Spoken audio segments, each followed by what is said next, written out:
The silence in the auditorium was deafening as Rachel Martinez stepped across the stage, her Yale Law School diploma clutched in her trembling hands. In the audience, her parents sat frozen, their faces a mixture of confusion and disbelief. Her younger sister, Sophia, nearly dropped her phone, the live stream she had been casually recording suddenly becoming the most important footage of her life. None of them had expected to see Rachel here today, not at one of the most prestigious universities in the world, and certainly not wearing the crimson hood that marked her as graduating summa cum laude. Before we jump back in, tell us where you're tuning in from, and if this story touches you, make sure you're subscribed, because tomorrow I've saved something extra special for you. The dean's voice echoed through the historic auditorium as he announced the recipient of the Morrison Public Interest Fellowship, a full scholarship that covered not only tuition, but provided a substantial living stipend for exceptional students committed to social justice. Rachel Martinez, who has maintained perfect academic standing while founding the university's first immigration law clinic and securing a position with the Department of Justice's Civil Rights Division. Her parents, Maria and Carlos Martinez, who had told her just 5 years earlier that college simply wasn't financially possible for their family, now watched in stunned silence as their daughter received recognition they never thought she was capable of achieving. But their shock was nothing compared to what Rachel had planned for the family dinner that would follow. She had waited 5 long years for this moment, 5 years of secretly building a life they knew nothing about, while they believed she was working dead-end jobs and wasting her potential. The same parents who had emptied her college fund to purchase a 3-bedroom house for 22-year-old Sophia were about to discover that their overlooked daughter had not only survived their betrayal, but had transformed it into fuel for extraordinary success. The weight of the diploma in her hands felt like vindication, but Rachel knew the real confrontation was yet to come. Tonight, over dinner at the restaurant she had carefully chosen, surrounded by witnesses they couldn't dismiss or intimidate, her family would finally learn the truth about what she had accomplished and what they had cost themselves by underestimating her. Rachel Martinez had been 8 years old when her sister Sophia was born, and she could still remember the precise moment when everything in their Phoenix household shifted. She had spent weeks helping her mother Maria prepare the nursery, carefully arranging stuffed animals and hanging the mobile that played soft lullabies.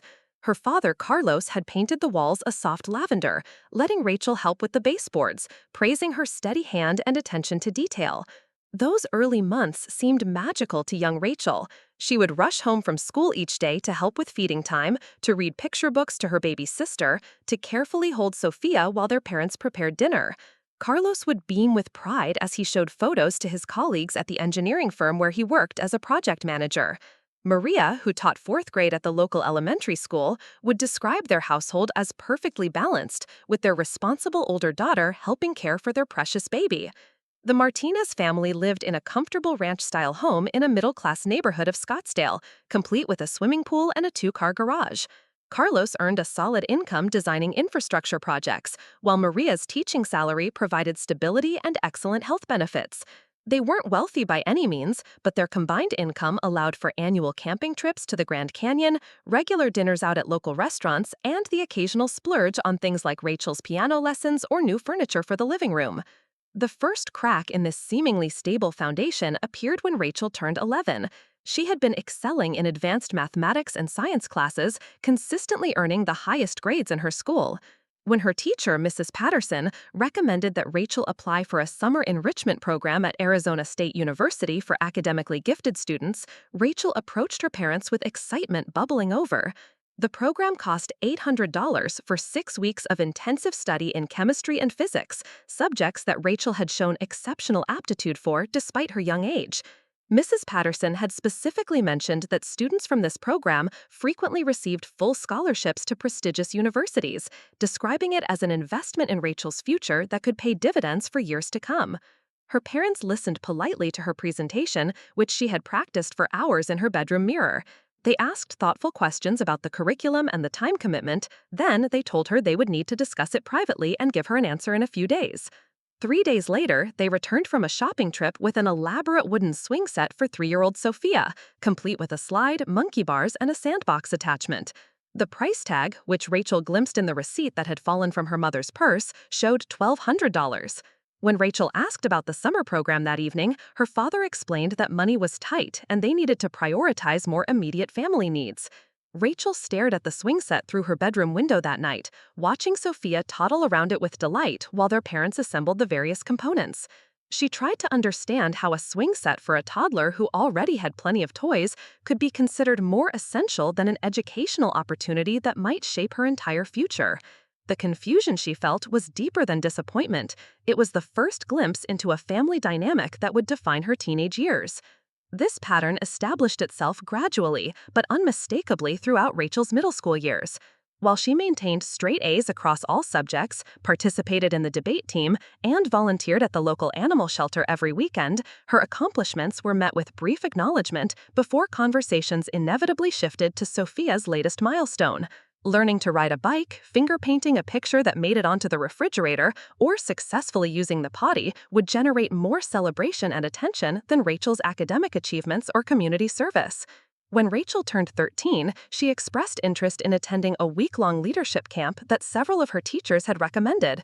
The camp focused on developing communication skills and social responsibility in high-achieving students, with many alumni going on to become student body presidents and recipients of competitive scholarships. The cost was $400, and Rachel had offered to contribute half by babysitting neighborhood children and doing extra chores around the house. Her parents deliberated for weeks, citing concerns about the expense and whether Rachel really needed such structured activities when she was already doing well in school. During this same period, they enrolled 5-year-old Sophia in private dance lessons at an upscale studio across town, complete with custom costumes and recital fees that totaled over $600 for the semester. When Rachel pointed out this discrepancy, her mother responded with a phrase that would become frustratingly familiar over the years. "Rachel, you're so naturally motivated and capable. Sophia needs these experiences to build her confidence and help her discover her talents. You'll succeed no matter what, because that's just who you are." The underlying message was clear, even to 13-year-old Rachel. Her competence was being used as justification for her neglect, while Sophia's perceived fragility warranted unlimited investment and attention. Rachel was expected to be self-sufficient, not because it would benefit her, but because it was convenient for her parents and allowed them to focus their resources elsewhere. During her freshman year of high school, Rachel decided to take matters into her own hands. She applied for a part-time job at the public library, lying about her age to meet the minimum requirement. The head library, Mrs. Chen, was impressed by Rachel's articulate manner and genuine love of books, agreeing to pay her under the table to help with inventory and reading programs for younger children. Rachel worked 15 hours per week, carefully managing her schedule around her advanced placement classes and extracurricular activities. With her first paycheck, Rachel opened a savings account that her parents knew nothing about. She deposited every penny she earned, with the exception of small amounts for school supplies and occasional treats for herself. Her goal was clear and unwavering. She would save enough money to pay for college applications, test preparation, and eventually tuition itself if necessary. At 14 years old, Rachel had already grasped what her parents seemed unable or unwilling to acknowledge, that her future depended entirely on her own efforts. Preparing and narrating this story took us a lot of time, so if you are enjoying it, subscribe to our channel. It means a lot to us. Now back to the story. Meanwhile, Sophia was enrolled in progressively more expensive activities: private tutoring to help with reading difficulties, art classes at a prestigious studio, horseback riding lessons at an exclusive ranch outside the city. Each new activity came with its own set of costs, equipment, fees, and time commitments that consumed increasing amounts of their parents' attention and financial resources. Rachel watched this pattern unfold with a mixture of hurt and growing determination. During family dinners, conversations centered around Sophia's latest achievements, which were typically modest by any objective measure, but were celebrated as major victories. Learning to write her name legibly, completing a simple puzzle, or remembering the words to a song would generate enthusiastic praise and often special outings to celebrate. In contrast, when Rachel brought home notification that she had been selected for the National Honor Society as a sophomore, the youngest student in her school's history to receive this recognition, her parents offered congratulations that felt perfunctory before quickly shifting discussion to Sophia's upcoming dance recital. The emotional impact of this dynamic was profound and lasting. Rachel learned to downplay her achievements to avoid the uncomfortable silence that often followed her announcements of academic success. She became skilled at reading her parents' moods and steering conversations away from her own accomplishments toward topics that would generate more enthusiasm from them. By her junior year, Rachel had developed what psychologists might recognize as classic characteristics of a family scapegoat. She was exceptionally self-reliant, rarely asking for help even when she needed it. She was hyper-vigilant about her parents' emotional states, often anticipating their needs before they expressed them. Most significantly, she had internalized the belief that love and attention had to be earned through perfect behavior and exceptional achievement, yet even perfection seemed insufficient to generate the unconditional affection she observed her parents giving to Sophia. The contrast between the sisters was stark and growing more pronounced each year. Sophia, now approaching middle school age, had never held a job, never been denied an opportunity due to cost, and never been expected to contribute to household finances or major decisions. She was developing exactly the characteristics that their parents' treatment encouraged: dependency, an expectation that others would solve her problems, and a sense of entitlement to resources and attention. Rachel, meanwhile, was becoming increasingly independent and self-motivated, but also more emotionally distant from her family. She spent most of her free time at the library, partly for work, but also because it was a space where her intelligence was valued and her ambitions were encouraged. Mrs. Chen had become something of a mentor, recommending books that challenged Rachel intellectually and listening to her concerns about college preparation with genuine interest and helpful advice. It was Mrs. Chen who first mentioned the possibility of need-based financial aid for college, explaining that families with modest incomes could often receive substantial assistance from prestigious universities. She encouraged Rachel to research schools with generous aid programs and to never assume that cost would make quality education impossible.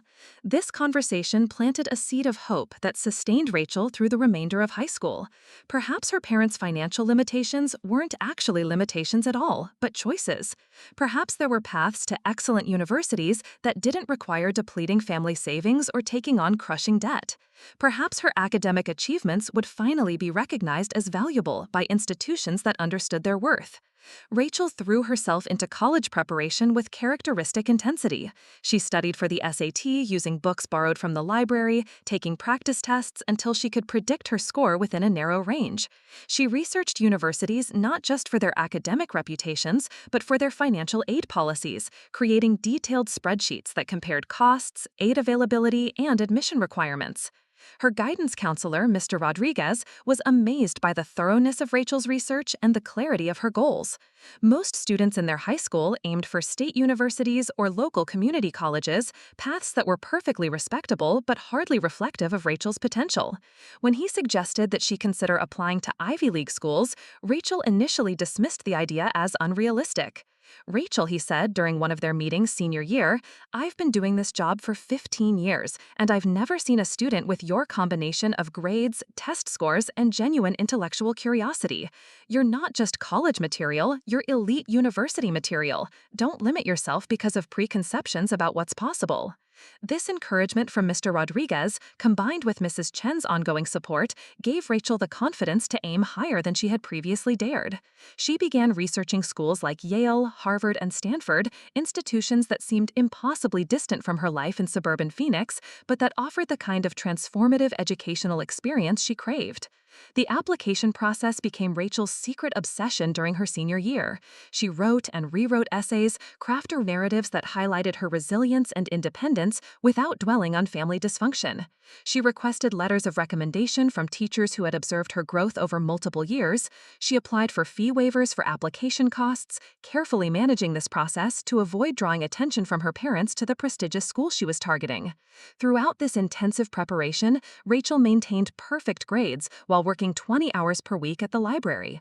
She had also taken on additional responsibilities as a tutor for younger students, both for the modest income it provided and because teaching others helped reinforce her own understanding of complex subjects. Her days were carefully scheduled down to the minute, with no time wasted on typical teenage activities like socializing at lunch or attending school events. This level of discipline and focus was noted by everyone, except the people whose recognition mattered most to her. Her parents continued to view her academic success as a natural extension extension of her responsible personality, rather than the result of extraordinary effort and sacrifice. They assumed that her future would unfold easily and predictably, probably involving a state university followed by a conventional career that would require minimal support or investment from them. As senior year progressed and college acceptance letters began arriving for her classmates, Rachel felt increasingly anxious about the conversations she would need to have with her parents. She had been accepted to Arizona State University with a partial academic scholarship, a backup plan that she hoped would never become necessary. But her real focus was on the acceptance letters that might arrive from the elite universities she had applied to, schools that could change the trajectory of her entire life if she could somehow manage the financial aspects. The financial aid forms she had completed told a story her parents weren't fully aware of. While the Martinez family's income was solid and stable, it fell well within the range that qualified for substantial need-based aid at wealthy universities. Rachel had calculated that schools like Yale could potentially cost less than Arizona State once financial aid was factored in, making them not just academically superior, but actually more affordable options. She had shared none of this analysis with her parents, partly because she didn't want to get their hopes up if rejections came, but mostly because she had learned not to depend on their support for her ambitions. If acceptance letters arrived from prestigious universities, she would present them with a complete financial plan that demonstrated how attendance would be possible. If rejections came, she would quietly enroll at Arizona State and continue building her future through her own efforts. What Rachel didn't know, as she waited for those crucial letters to arrive, was that her parents had already made decisions about her future that would force her to choose between family loyalty and personal ambition. Decisions that involved money she had never known existed, money that had been designated for her education but had been quietly redirected toward other priorities. The conversation that would change everything was still weeks away, but the foundation for that devastating moment had been laid years earlier through 1,000 small choices that prioritized Sophia's immediate wants over Rachel's long-term needs. The family dynamic that had shaped Rachel's entire adolescence was about to reach its logical conclusion, forcing her to confront the reality that her parents' love was conditional in ways she had never fully understood. Rachel continued her meticulous college preparation, unaware that the financial resources she assumed didn't exist were actually being spent on something else entirely, something that would benefit Sophia immediately and substantially, while leaving Rachel to find her own way forward with whatever options remained available to her. The spring of senior year was approaching, and with it would come the most difficult conversation of Rachel's young life, a conversation that would finally reveal the true extent of her parents' favoritism and force her to make choices that no 18-year-old should have to face alone. The acceptance letter from Yale Law School arrived on a Tuesday afternoon in March, delivered in a thick envelope that Rachel recognized immediately as containing good news. She had been checking the mail obsessively for weeks, timing her arrivals home from the library to coincide with the postal delivery. Her heart pounded as she carried the envelope to her bedroom, closing the door before carefully opening what would prove to be the most important document of her life up to that point. The letter was everything she had dreamed of and more. Not only had she been accepted to one of the most prestigious law schools in the country, but she had been awarded the Morrison Public Interest Fellowship, a full scholarship that would cover tuition, room, board, and provide a monthly stipend for living expenses. The letter explained that this fellowship was awarded to only 3 students per year, individuals who demonstrated exceptional academic achievement combined with a genuine commitment to using their legal education to serve underrepresented communities. Rachel read the letter 3 times before allowing herself to believe it was real. The financial aid package meant that attending Yale would actually cost her family nothing and would provide her with enough support to focus entirely on her studies without the part-time work that had defined her high school years. This was the opportunity that would transform her life completely, opening doors to career possibilities she had barely dared to imagine. She sat on her bed for nearly an hour, holding the letter and trying to process the magnitude of what had just happened. All those years of perfect grades, of working while her classmates socialized, of saving every penny and planning every detail had led to this moment. She had not only proven herself capable of competing with students from the most privileged backgrounds, but had been recognized as exceptional even among that elite group. The acceptance letter was accompanied by detailed information about the law school program, housing options, and orientation activities. There were forms to complete, deadlines to meet, and decisions to make about course selections and living arrangements. But first, Rachel knew she needed to share this news with her parents and navigate what she hoped would be a celebration of her achievement.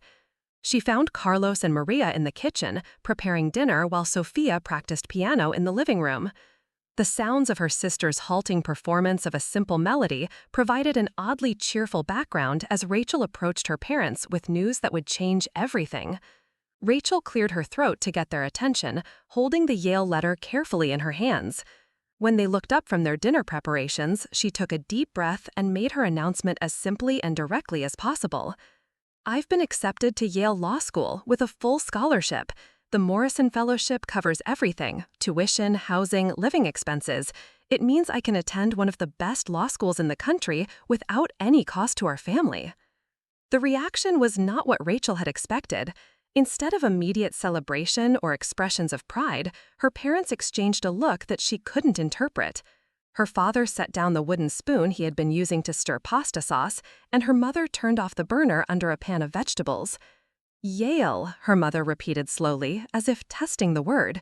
"That's in Connecticut, isn't it? Very far from home."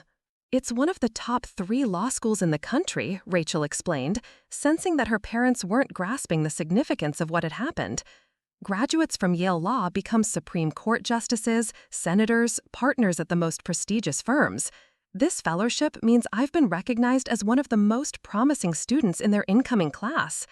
Her father nodded absently, but his expression remained troubled rather than celebratory. "Law school is a big commitment, Rachel. 3 years is a long time to be away from family, from everything you know here." Rachel felt the first stirring of concern in her chest. This wasn't the conversation she had envisioned having. She had expected surprise at her achievement, followed by excitement about the opportunities it would create. Instead, her parents seemed to be focusing on potential drawbacks rather than celebrating her success. "Dad, this is Yale Law School. People spend their entire careers hoping for opportunities like this. The fellowship alone is worth over $200,000. They've essentially paid me to attend the most prestigious law school in the country." "We're very proud of you, sweetheart," her mother said, though her tone suggested reservation rather than pride. "But we need to be practical about this. You have a good scholarship to Arizona State, and you could study law there just as easily. Why complicate things by going so far away when you have excellent options right here?" Rachel stared at her parents, trying to understand their perspective. Arizona State had a respectable law program, but it was hardly comparable to Yale. The networking opportunities, the caliber of professors, the career prospects for graduates were in completely different leagues. She had assumed that her parents would understand this distinction, but their reactions suggested they viewed all law schools as essentially equivalent. "Mom, this is Yale. It's not just another law school. Graduating from Yale Law School opens doors that simply don't exist for graduates from other programs. The Supreme Court has more Yale Law graduates than any other school. The opportunities for public interest work, for making a real difference in civil rights law, are incomparable." Her father rubbed his temples, a gesture Rachel recognized as indicating stress or frustration. "Rachel, you're 18 years old. You think you know what you want now, but law school is expensive, even with scholarships. There are living costs, travel expenses, all sorts of hidden fees. And then what? You graduate with this fancy degree and end up working for some big corporation anyway, too far in debt to pursue the idealistic goals you're talking about now." The conversation was becoming increasingly surreal for Rachel. Her parents were treating a full scholarship to Yale Law School as if it were a risky venture rather than an extraordinary opportunity. She realized that they fundamentally didn't understand what she had achieved or why it mattered. "There are no hidden costs," Rachel explained patiently. "The fellowship covers everything.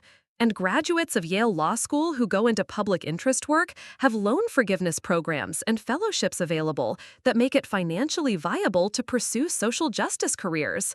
This isn't about money or prestige. It's about having the tools and credentials to make a real impact on civil rights issues." Her mother moved closer, placing a hand on Rachel's shoulder in a gesture that felt more patronizing than supportive. Honey, you're so focused on these big dreams that you're not thinking practically. What about the family you'll have someday? What about being close to us as we get older? Law school in Connecticut means missing birthdays, holidays, all the important family moments that you can never get back. Rachel felt a familiar frustration building, the same feeling she had experienced countless times when her achievements were minimized or her ambitions were dismissed as impractical.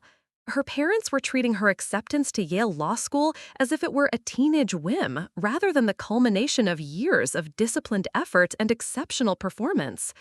"I can visit during breaks," Rachel said, though even as she spoke, she realized how defensive she sounded.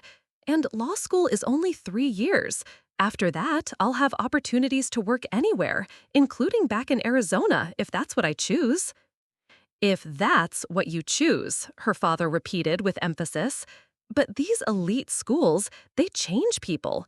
You'll come back thinking you're too good for your family, for your hometown, for the values we've raised you with. We've seen it happen to other families." This accusation stung more than Rachel had expected.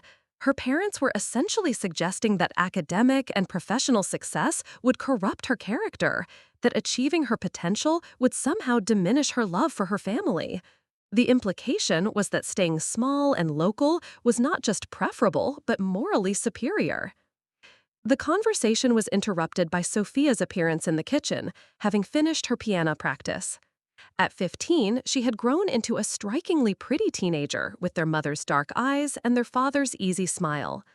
She listened with apparent interest as Rachel briefly explained her Yale acceptance, though her response was characteristically focused on herself. "Connecticut sounds cold," Sophia said, wrinkling her nose, "and really far away. If you go there, who's going to help me with my college applications next year?" The casual assumption that Rachel would naturally be available to assist with Sophia's future plans was telling. Even in the moment of discussing Rachel's own extraordinary achievement, the conversation had shifted to how it might affect Sophia's needs and convenience. "There are guidance counselors at school to help with college applications," Rachel pointed out, "and plenty of other resources available." "But you're so much better at that stuff," Sophia replied, with the confidence of someone who had never been denied assistance when requested. "You understand all the complicated parts about essays and requirements and financial aid." Rachel realized that her family had never truly seen her academic abilities as belonging to her. Instead, they viewed her intelligence and organizational skills as family resources that should be deployed for everyone's benefit rather than her own advancement. The idea that she might use these abilities to pursue her own goals at a distance from their immediate needs seemed to strike them as selfish. The dinner conversation continued, with her parents raising increasingly creative objections to her Yale acceptance. The weather in Connecticut would be too harsh for someone accustomed to Arizona's climate. The cost of living in New Haven would be prohibitive, despite the full fellowship. The competitive environment at an elite law school might be emotionally damaging for someone who had thrived in the supportive atmosphere of their local community. Each objection revealed how little her parents understood about her capabilities or her character. They seemed to view her as fragile and naive, despite years of evidence to the contrary. The independence and resilience she had developed through their neglect was invisible to them, perhaps because acknowledging it would require confronting their own role in creating those qualities. As the evening wore on, Rachel began to suspect that there was something her parents weren't telling her. Their objections felt rehearsed, as if they had been preparing for this conversation without her knowledge. The specific focus on financial concerns seemed particularly odd, given that the fellowship eliminated all costs and actually provided her with income. Late that night, Rachel lay in bed trying to understand her parents' reaction. She had expected some initial surprise, followed by celebration and pride. Instead, she had encountered resistance and discouragement that seemed designed to pressure her into declining the opportunity altogether. The more she replayed the conversation, the more convinced she became that their objections weren't really about geography or weather or even family closeness. The next morning brought a family meeting that Rachel had not requested or anticipated. Her parents asked her to join them in the living room after breakfast, their expressions serious and somewhat rehearsed.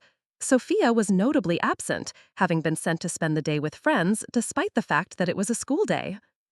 Rachel, her father began, your mother and I spent a lot of time talking last night about your Yale situation. We want you to know how proud we are of your academic achievements. You've always been our responsible, hard-working daughter, and this acceptance letter proves that your efforts have paid off. The praise felt hollow given the previous evening's conversation, but Rachel waited to hear what would come next. However, her mother continued, we think you need to understand some practical realities about our family's financial situation before you make any final decisions about law school. Rachel felt her stomach tighten with apprehension. The fellowship covered all expenses, so she couldn't understand why their financial situation would be relevant to her decision. The truth is, her father said, looking uncomfortable, we've had some unexpected expenses over the past few years. Some investments that didn't work out the way we planned, some family obligations that required significant resources. Our financial position isn't as stable as it might have appeared. But the fellowship covers everything, Rachel pointed out. Yale isn't asking our family to contribute anything financially.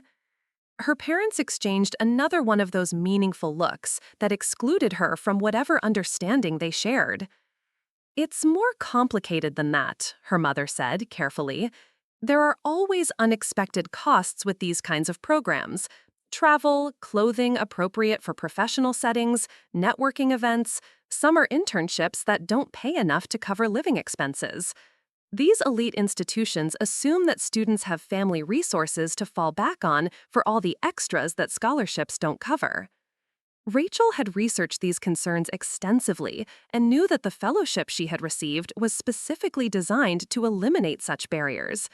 The monthly stipend was generous enough to cover all reasonable living expenses, and there were additional grants available for professional development activities. Her parents' concerns suggested they hadn't bothered to read the detailed information packet that accompanied her acceptance letter. I've looked into all of that, Rachel assured them. The Morrison Fellowship is specifically structured to support students who don't have family financial resources. They understand that not everyone comes from wealth, and they've designed the program accordingly. Her father shook his head. Rachel, you're being naive about how these institutions really work. They may say they provide everything you need, but there will be constant pressure to spend money you don't have. Study abroad programs, spring break trips with classmates, professional conferences, all the social activities that are really about networking in disguise. You'll feel left out and disadvantaged, and you'll end up asking us for money we simply don't have. The conversation was becoming increasingly frustrating for Rachel. Her parents seemed determined to focus on imaginary problems rather than celebrating the extraordinary opportunity she had earned. Their objections felt designed to manufacture reasons for her to decline Yale rather than addressing genuine concerns. Even if some of those costs exist, Rachel said, they would be far outweighed by the value of the Yale degree. The career opportunities, the earning potential, the ability to make a real impact on civil rights law, all of that justifies minor inconveniences during law school. That's exactly the kind of thinking that worries us, her mother replied. You're already talking about earning potential and career advancement instead of family and community. These elite schools, they turn people into ambitious strangers who look down on their backgrounds. Rachel felt a surge of anger that she struggled to control. Her parents were essentially arguing that ambition itself was corrupting, that pursuing excellence was a betrayal of family values. The message was clear. She should limit her potential to avoid making them uncomfortable with her success. I'm not going to become a different person because I attend a good law school, Rachel said firmly. I'm going to become a lawyer who can fight for civil rights and social justice. That's not about looking down on anyone. It's about having the tools to help people who face discrimination and inequality. Her father leaned forward, his expression becoming more serious. Rachel, there's something else we need to discuss, something that affects this decision in ways you don't understand yet. The shift in his tone made Rachel's chest tighten with apprehension. Whatever was coming next felt significant and potentially devastating. We've been planning to tell you this for a while, but we wanted to wait until after graduation. Your mother and I have made a major financial commitment that's going to affect our family for the next several years. Rachel waited, her mind racing through possibilities. We've purchased a house for Sophia, her mother announced, her tone attempting to sound casual about what was clearly a momentous decision. A beautiful 3-bedroom home in North Scottsdale, near the community college where she'll be starting next year. We felt it was important for her to have stability and independence as she begins her adult life. The words hit Rachel like a physical blow. A house. Her parents had purchased an entire house for Sophia, who was still in high school and had no job or independent income. Meanwhile, they were discouraging Rachel from accepting a full scholarship to Yale Law School because of concerns about minor incidental expenses. "You bought Sophia a house?" Rachel repeated slowly, trying to process the magnitude of what she had just learned. "It's an investment in her future," her father explained. "Property values in that area are excellent, and it gives her a stable foundation as she starts college. She won't have to worry about roommates or dorm restrictions or any of the uncertainties that come with traditional student housing." Rachel's mind was reeling. Sophia was planning to attend community college, a perfectly respectable choice, but hardly one that required the security of homeownership. Meanwhile, Rachel had earned admission to one of the most prestigious institutions in the country, and her parents were suggesting that even a full scholarship might be financially irresponsible. "How much did this house cost?" Rachel asked, though she wasn't sure she wanted to know the answer. $350,000, her mother replied. "We put down $70,000 and took out a mortgage for the rest. It's a significant commitment, but we felt it was the right thing to do for Sophia's future." $70,000 as a down payment? Rachel tried to calculate how many years she had worked at the library to save money for college expenses, how many hours she had spent tutoring other students for modest payments, how many times she had denied herself small luxuries to build her savings account. Her entire college fund, accumulated through years of careful budgeting and sacrifice, probably totaled less than $10,000. "Where did the down payment money come from?" Rachel asked, though she was beginning to suspect she already knew the answer. Her parents exchanged yet another look before her father answered reluctantly. "We had some savings set aside, money that had been accumulating for years, originally intended for various purposes. We decided this was the best use of those resources." "What various purposes?" Rachel pressed, her voice steadier than she felt. "Well," her mother hedged, "college funds for both of you girls, eventually. But Sophia's housing needs became more immediate, and community college is much more affordable than a 4-year university. It seemed like the practical thing to do." The revelation was devastating, but not entirely surprising. Rachel had wondered for years how her parents could claim financial limitations while consistently finding money for Sophia's activities and desires. Now she understood that there had been money set aside for her education, money that had been redirected to purchase a house for her sister instead. "So there was a college fund," Rachel said quietly, "money that was supposed to help pay for my education." "Not specifically earmarked for you," her father said quickly. "Money we had saved over the years for family priorities. Education was one possibility, but so were other investments in our daughter's futures." Rachel felt a cold clarity settling over her as the full scope of her parents' betrayal became apparent. They had not just failed to support her educational ambitions, they had actively undermined them by diverting resources that could have made those ambitions more achievable. The money they claimed not to have for college expenses had been readily available when Sophia needed a house. "Let me make sure I understand this correctly," Rachel said, her voice carefully controlled. "You used money that was originally saved for college expenses to buy Sophia a house, and now you're telling me that I should decline a full scholarship to Yale Law School because our family can't afford the incidental expenses that might arise?" "It's not that simple," her mother protested. "The house is an investment that will benefit our whole family eventually. And we're not telling you to decline Yale, we're just asking you to consider whether it's really the best choice given all the circumstances." But Rachel can see the situation clearly now. Her parents had made a choice that revealed their true priorities with stunning clarity. Sophia's immediate comfort and convenience were worth a massive financial commitment, while Rachel's once-in-a-lifetime educational opportunity was viewed as an unnecessary risk. The conversation continued for another hour, with her parents offering increasingly elaborate justifications for their decision. The house would appreciate in value, providing long-term financial security for the family. Sophia needed stability and independence more than Rachel did because she was less naturally self-sufficient. The mortgage payments would be manageable with their combined income, and the tax benefits would offset much of the cost. Every explanation made Rachel's situation clearer.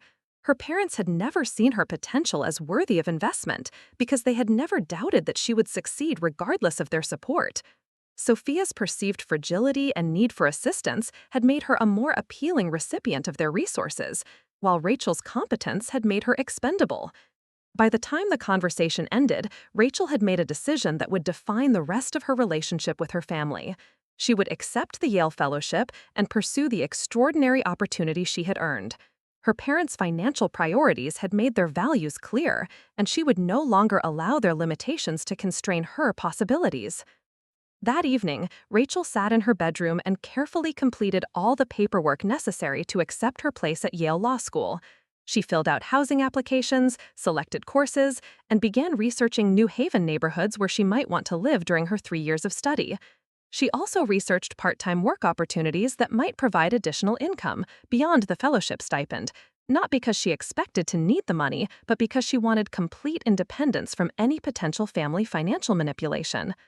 The next morning, she mailed her acceptance letter and deposited her commitment fee using money from her own savings account. She had crossed a line that would forever separate her from the family dynamics that had defined her first 18 years. From this point forward, her success would be entirely her own achievement, unencumbered by the guilt or obligation that came with family support. Over the following weeks, as graduation approached and her classmates made their own post-secondary plans, Rachel maintained her usual discretion about her future.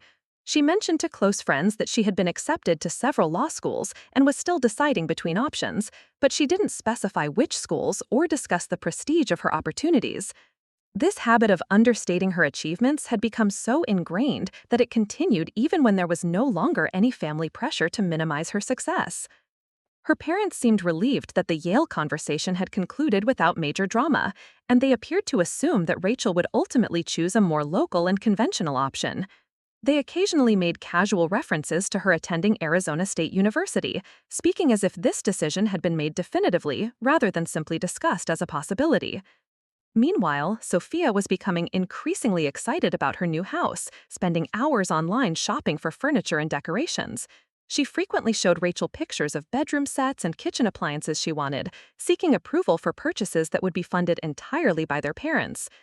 The contrast between Sophia's enthusiastic planning for her subsidized independence and Rachel's careful preparation for her self-funded future was stark and painful.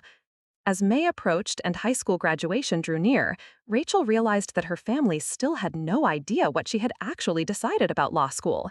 They had been so focused on discouraging her from choosing Yale that they hadn't bothered to ask which option she had actually selected. This oversight would soon create a situation that none of them were prepared to handle. 3 years passed in what felt like both an eternity and a flash. Rachel's time at Yale Law School had been transformative in ways she couldn't have anticipated when she first walked onto campus as a nervous 18-year-old from Arizona. The academic rigor had pushed her intellectual boundaries daily, while the Morrison Fellowship had provided not just financial security, but access to a network of mentors and opportunities that seemed almost magical in their scope. During her first year, Rachel had thrown herself into constitutional law and civil rights advocacy with passionate intensity. Her professors quickly recognized her analytical abilities and her genuine commitment to social justice, several of them becoming important mentors who guided her toward increasingly prestigious opportunities. Professor Helena Vasquez, a former Supreme Court clerk who taught constitutional interpretation, had taken particular interest in Rachel's work on immigration law, eventually recommending her for a summer internship with the American Civil Liberties Union. That internship had led to a position with the Department of Justice's Civil Rights Division upon graduation, a role that would allow Rachel to investigate discrimination cases and develop policy recommendations at the federal level. The salary was modest by law school standards, but generous by any normal measure, and the work represented exactly the kind of meaningful legal career that Rachel had dreamed of pursuing. Throughout her 3 years in New Haven, Rachel had maintained minimal contact with her family, brief phone calls every few weeks, carefully choreographed to avoid any topics that might lead to conflict or emotional manipulation. Her parents continued to assume that her law school experience was somehow less significant than it actually was, perhaps because they had never fully grasped the prestige and opportunities associated with Yale. In their minds, she was simply attending graduate school, much like any other student pursuing advanced education. Sophia, meanwhile, had dropped out of community college after 1 semester and was living rent-free in the house their parents had purchased for her. According to the limited information Rachel gathered during family phone calls, Sophia had attempted several different career paths without much success. A brief stint as a social media influencer had produced a few hundred followers but no income. An attempt to start a handmade jewelry business had resulted in significant expenses for materials but very few sales. Most recently, Sophia had announced plans to become a real estate agent, though she had not yet completed the necessary licensing requirements. Rachel had chosen not to share details about her law school achievements with her family, partly because she had learned that her successes seemed to make them uncomfortable, but mostly because she no longer needed their validation or approval. The praise and recognition she received from professors, peers, and legal professionals had filled whatever emotional void her family's indifference had created. She had built a life in which her intelligence and ambitions were not just accepted, but celebrated. The decision to invite her family to graduation had been difficult and heavily deliberated.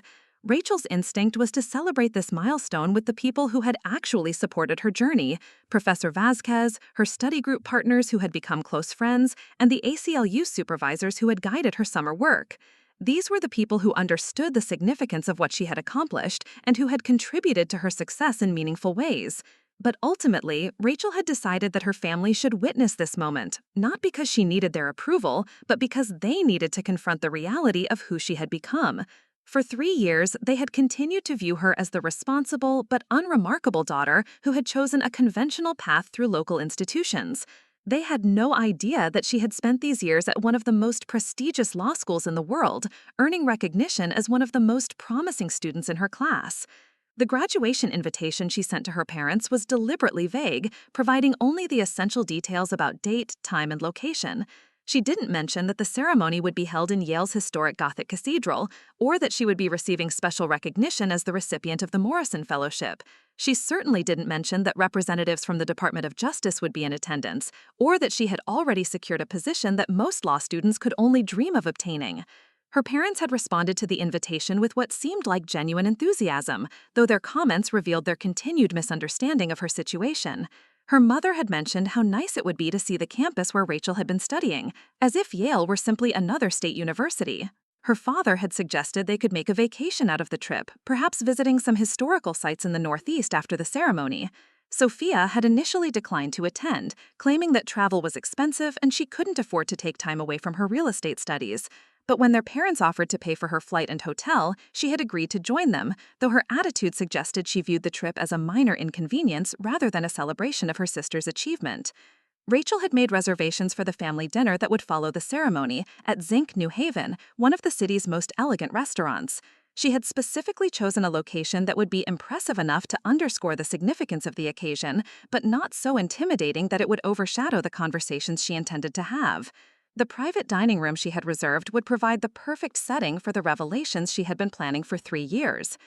The morning of graduation dawned clear and warm, with the kind of perfect spring weather that made Yale's campus look like something from a postcard.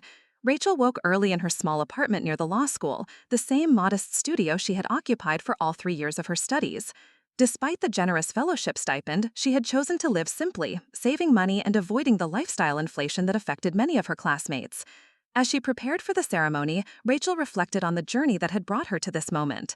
The girl who had discovered her college fund had been spent on her sister's house seemed like a different person entirely, someone younger and more naive about the nature of family loyalty and obligation. The woman who would walk across the stage today had learned to find validation from achievement rather than approval, to build security through competence rather than connection. Rachel's academic record at Yale had been exemplary from the beginning. She had finished her first year ranked third in her class, despite the initial adjustment challenges that affected most students transitioning from undergraduate to law school. Her constitutional law professor had described her analysis of Fourth Amendment privacy rights as sophisticated beyond her experience level, while her civil rights seminar instructor had recommended her work for publication in the Yale Law Journal. The Morrison Fellowship had provided more than just financial support. It had opened doors to experiences that would have been impossible otherwise. Summer internships with the ACLU and the Southern Poverty Law Center gave Rachel practical experience in civil rights litigation while building relationships with attorneys who were doing exactly the kind of work she wanted to pursue. Guest lectures by Supreme Court justices and federal judges provided insights into the highest levels of legal practice and judicial reasoning.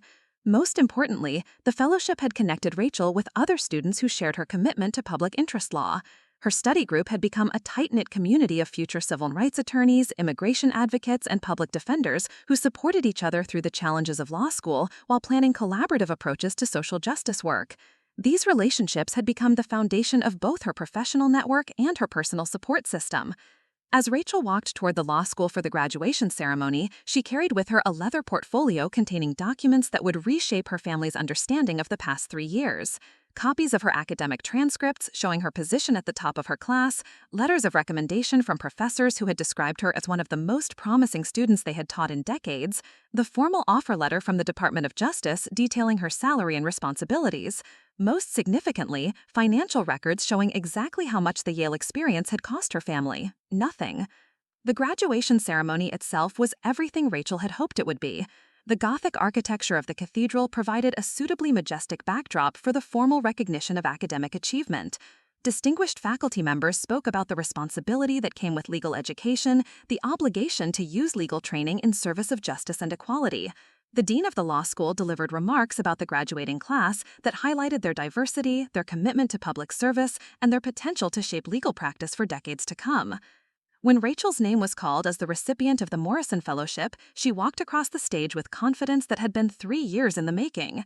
The applause from her classmates was warm and sustained, reflecting the respect she had earned through her academic performance and her leadership in student organizations focused on civil rights advocacy.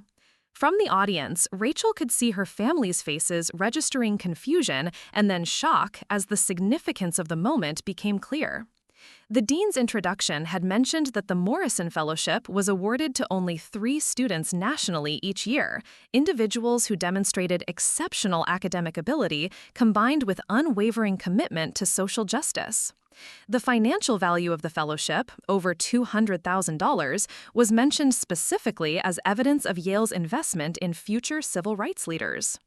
Her parents sat frozen in their seats, their expressions shifting from confusion to recognition to something approaching disbelief.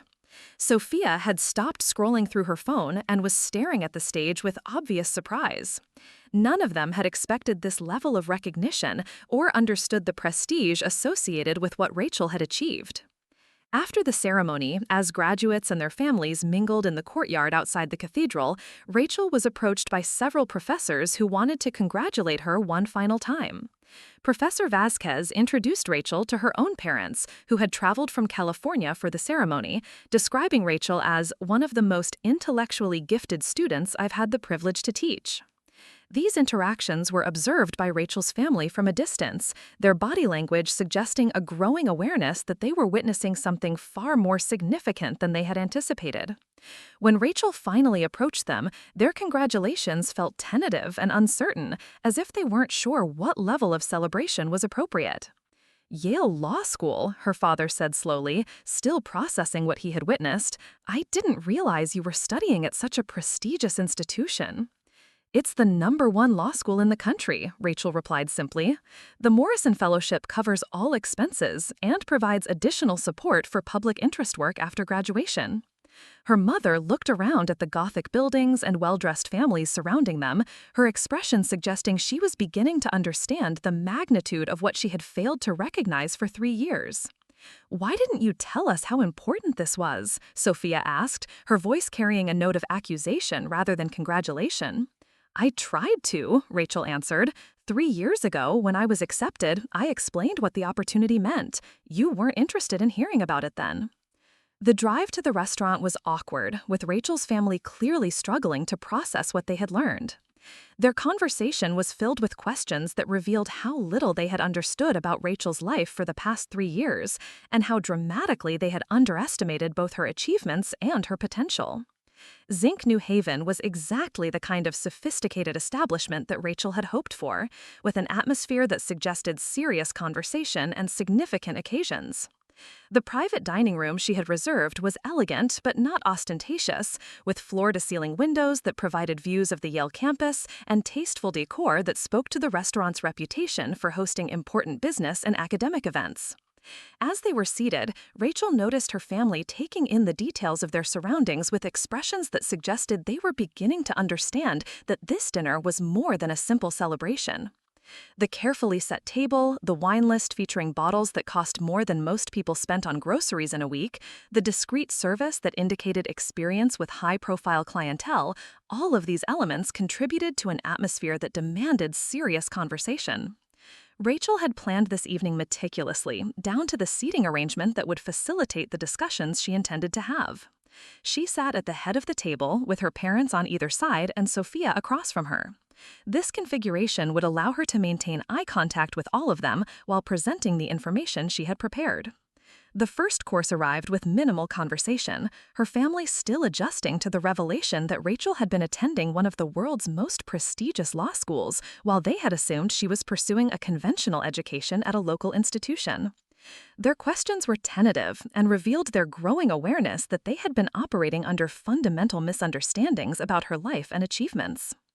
As the main course was served, Rachel decided the moment had arrived for the conversation she had been planning for 3 years.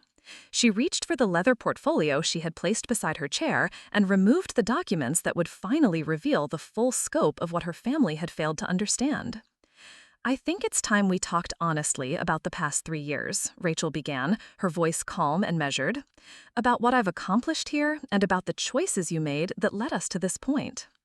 Her parents exchanged glances that suggested they suspected difficult revelations were coming. "When I was accepted to Yale Law School with the Morrison Fellowship, you discouraged me from accepting the opportunity. You claimed that our family couldn't afford the incidental expenses that might arise, and you suggested that I should choose a more conventional option closer to home." Rachel removed her first document from the portfolio and placed it on the table, where all of them could see it. "This is a detailed breakdown of every expense associated with my law school education. As you can see, the fellowship covered tuition, room, board, books, and provided a monthly stipend for living expenses. The total cost to our family was $0 and 0 cents.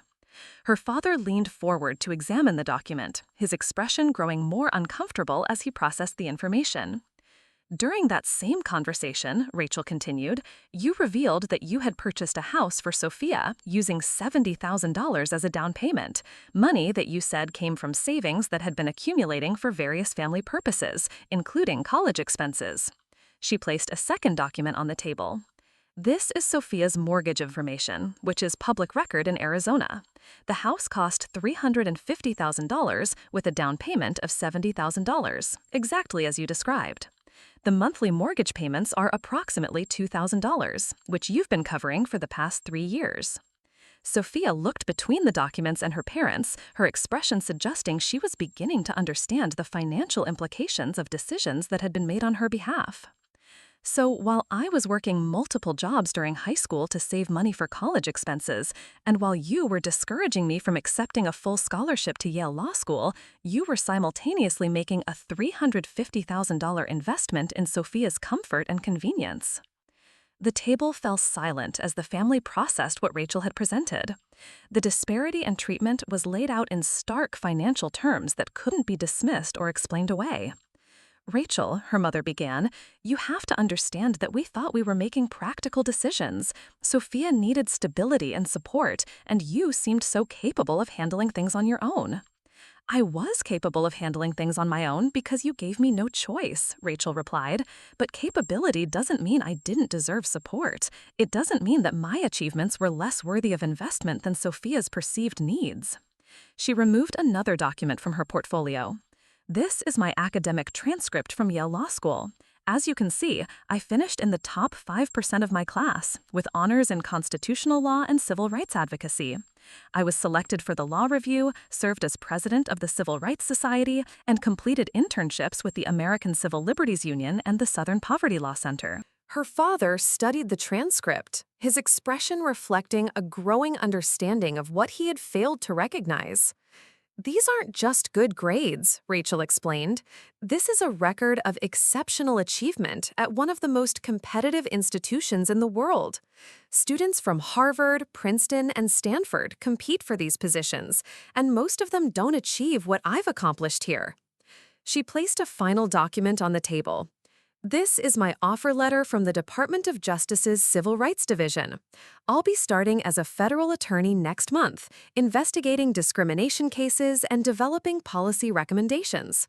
The starting salary is $120,000, with comprehensive benefits and opportunities for advancement that could lead to positions at the highest levels of government. The silence that followed was different from the previous pauses in conversation. Her family was beginning to grasp not just what Rachel had achieved, but what they had missed by failing to recognize her potential. I didn't invite you here tonight because I need your approval or support, Rachel continued. I've built a life and career that provide both financial security and personal fulfillment entirely through my own efforts.